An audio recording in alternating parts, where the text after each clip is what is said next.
Hello everyone, it's a wonderful morning on Off the Press on Plus TV Africa. Welcome to the program. I'm Tokunbo Taiwo. We also say Ramadan Mubarak to all of our Muslim viewers, and thanks for joining us right here on Off the Press. With me this morning to review the major headlines is Martins Lomba. You're not new on the program. Welcome once again. Good morning. Good morning. Okay, so how was your weekend before we delve deep into the big headlines? Pleasant. Yes. Okay, did you get up to anything exciting, anything interesting, or just rest? Nothing extraordinary. Okay. Just rested, try to be happy all through. Good. All right, so we've got on today's edition of The Press, we've got The Punch, we've got Vanguard, we've got The Nation, and we've got This Day. So let's start with The Punch and then see what the major headlines are before we discuss them in detail. Okay, we're starting from the top with The Punch newspapers. We have at the top on the left-hand side, the Securities and Exchange Commission bans pre-AGMs, that's the annual general meetings, and distribution of gifts. That story is on page 39. And underneath that, we've got Defense Minister ought to have been fired, says Zamfara Emir's chair. That story is on page 2. Next to that, on the right, we have blackout looms as Labour plans power transmission shutdown. That story is on page 36. Okay, down to the middle of the Punch newspaper now, the major headline is federal government flouts pension law, remits low amounts to workers' accounts. That story is on page 35. Okay, we've got a big picture at the bottom of the Punch, and it's regarding Manchester City win thrilling EPL title race and break Liverpool hearts. That story is on page 59. At the bottom of the Punch newspapers, we've got 3 stories. On the bottom left-hand corner, we have PDP calls emergency NEC meeting over killings. That's in security, page 12. And in the middle, with a background of red, we have panic as cult members kill 5 in Lagos community, pages 4 and 5. On the right-hand side, on the bottom, we have embattled Sanusi returns from Saudi Arabia. Royal families fault new Kano Emirates, pages 7 and 6. Okay, so the major headline on the Punch newspaper is FG flouts pension law, remits low amounts to workers' accounts. Let's quickly talk about that before we move on to other stuff as well. So pension law, what's your initial take on this? It would be most unfortunate if really it is true that workers are not getting their due. Because that is my interpretation of what you just read. Yes. That federal government is remitting low amounts to workers. That would be very, very, very unfortunate. And to think they're the ones that instigated saying that they should have 18%, you know, yes. And then for them to actually not remit what they instituted as law, yes, is a bit ironic, isn't it? It is, and really sad and most unfortunate, like I said earlier. If a man works so hard and retires and expects to get his pension, his due for that matter, and is being shortchanged, and for that matter being shortchanged by the federal government, that is very, very regrettable. And I want to believe that now that it has come to the public, the public domain, they should review it and do the right thing. Okay, all right, let's see if there's any other stories that we can talk about. This looks interesting. Defense Minister ought to have been fired, as Zamfara Emir's chair says. Well, with the way things are playing out in Nigeria, the security situation leaves much more to be desired. But again, you hear more of maybe the Chief of Army Staff, you hear more of the Chief of Air Staff. You hardly hear from the Minister of Defense. It goes to question what really the structure is like, who is actually in charge. Because if you give someone a portfolio, you expect that that person should be able to take decisions, within the ministry that he runs. But apparently that is not the case in Nigeria. I don't know why this is the way it is. So to that extent, asking that the defense minister should leave, perhaps he should leave with the entire security, personnel. Okay. At that level. Because ordinarily, like I said, I don't really see much difference it will make. Okay. Yeah. All right. I was going to ask you some more questions, but we really need to go on a break. Hopefully, when we come back, we can touch on some more stories before we move on to our next newspaper. We'll take a quick break right now. You're watching Off the Press right here on Plus TV Africa. When we return, more headlines and more newspapers. We'll be right back.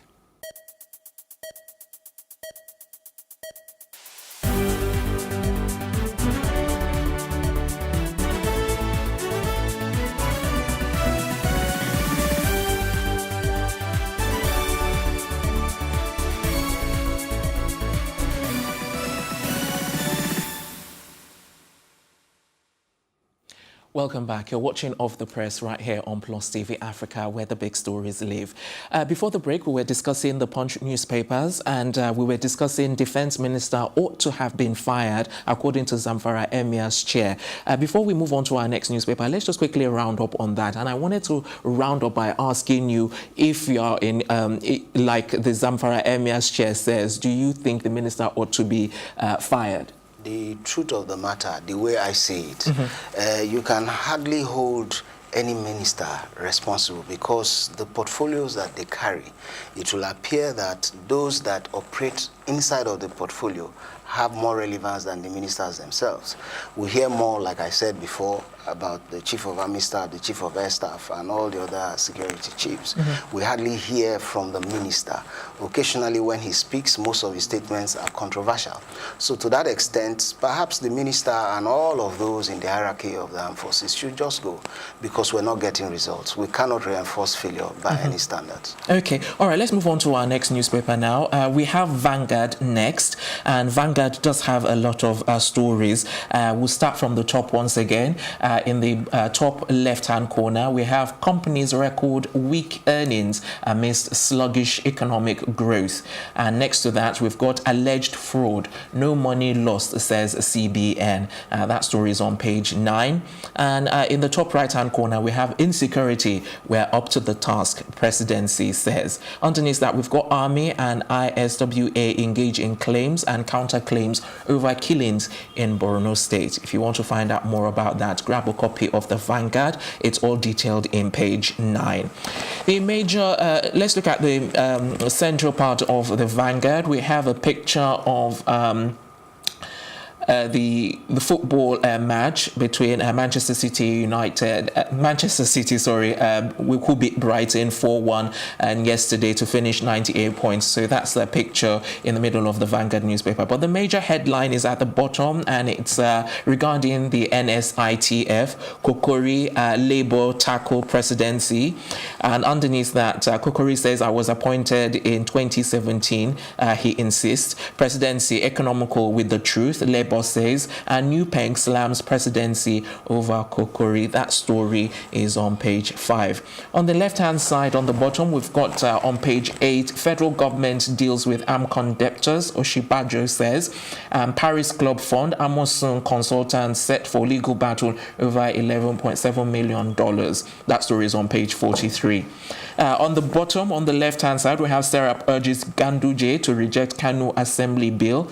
Ardo asked the Sultan and others to resist Ganduje. That story is on pages 10 and 13. Let's start with the major headline once again. Kokori Labour tackle presidency.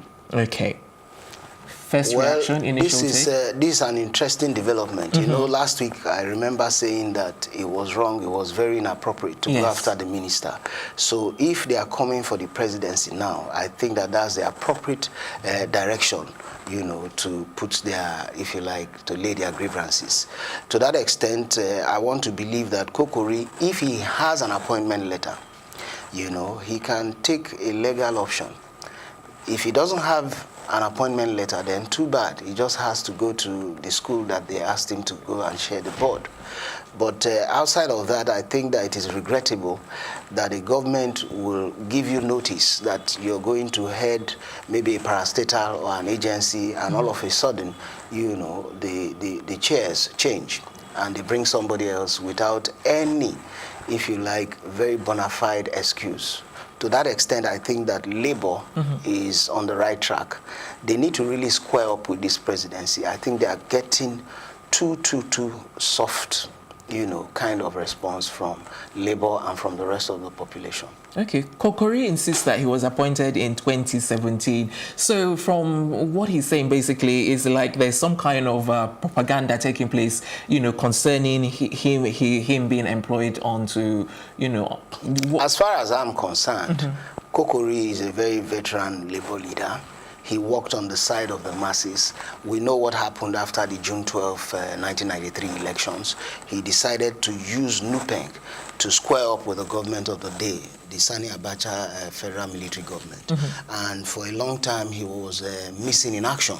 So if for some reason, they are denying him this appointment, it will appear that it has a lot to do with 1993.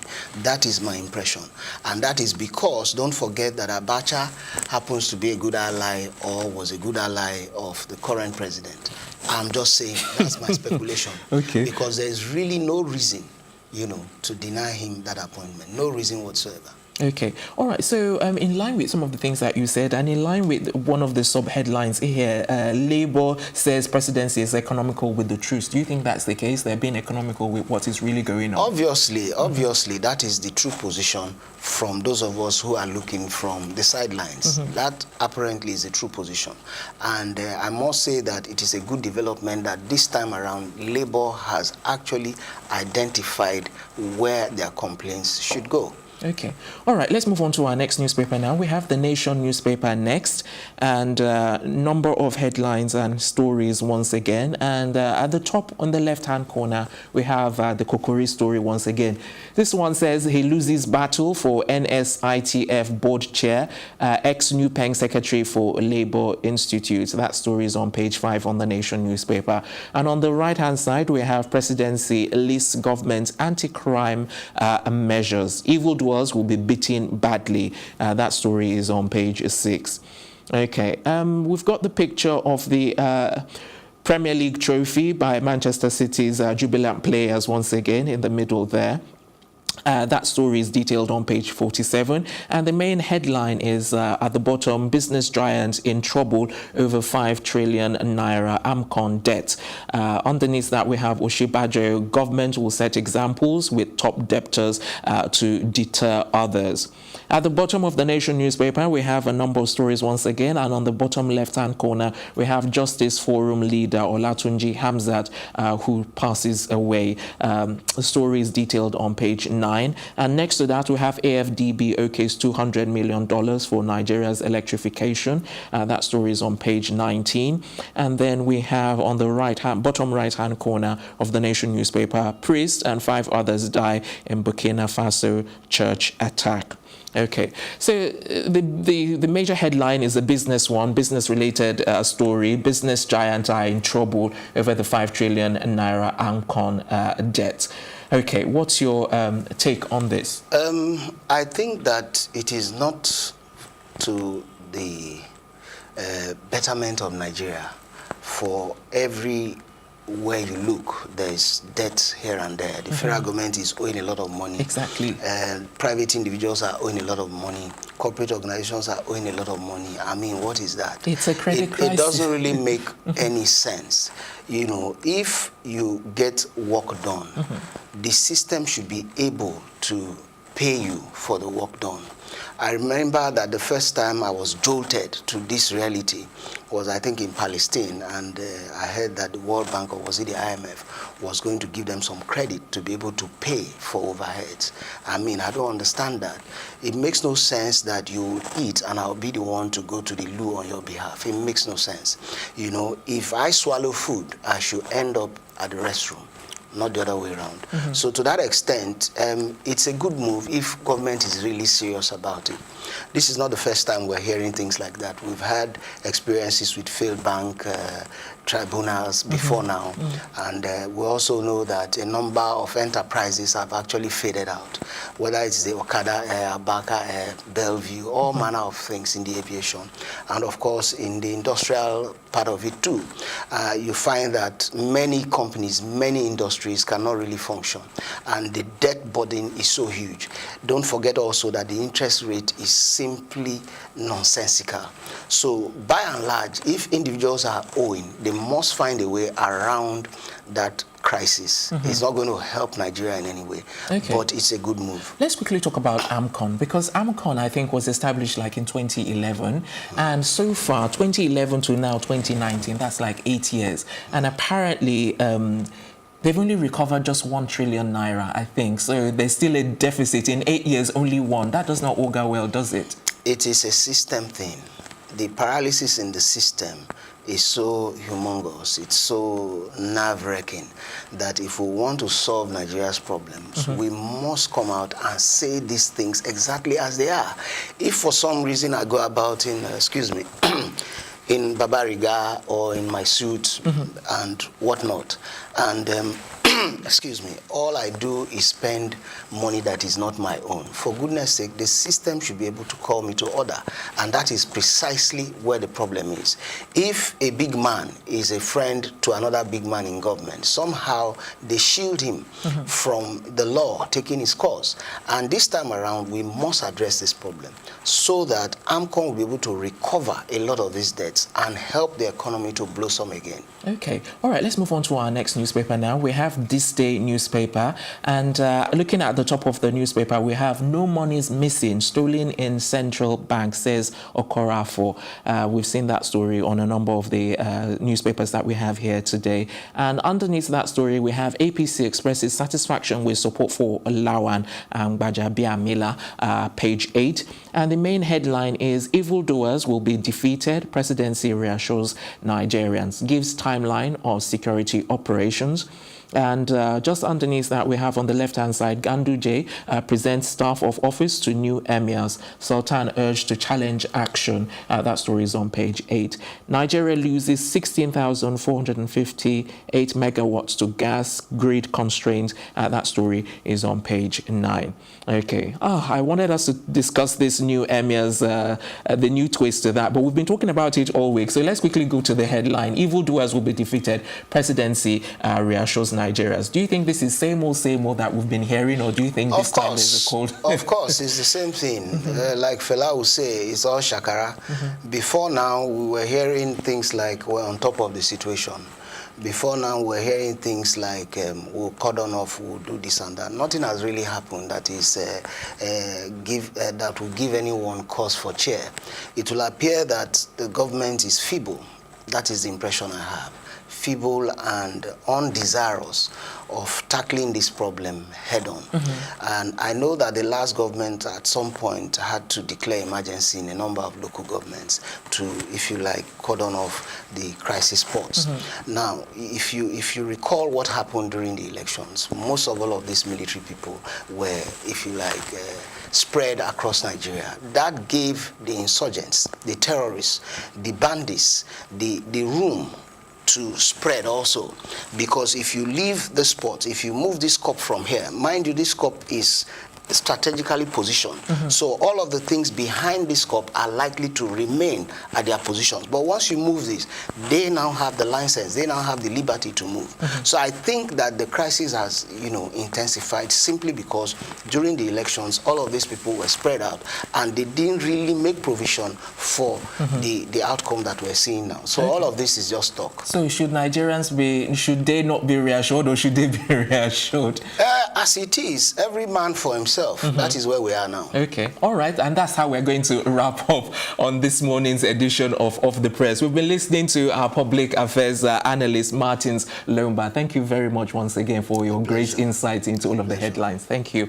All right, so that's how we're wrapping up right here on Off the Press this edition. If you've thoroughly enjoyed the program, tune in tomorrow, same time. We're back 8:30 precisely in the morning for another edition of the program Off the Press. Until then, I remain Tokunbo Taiwo saying good morning.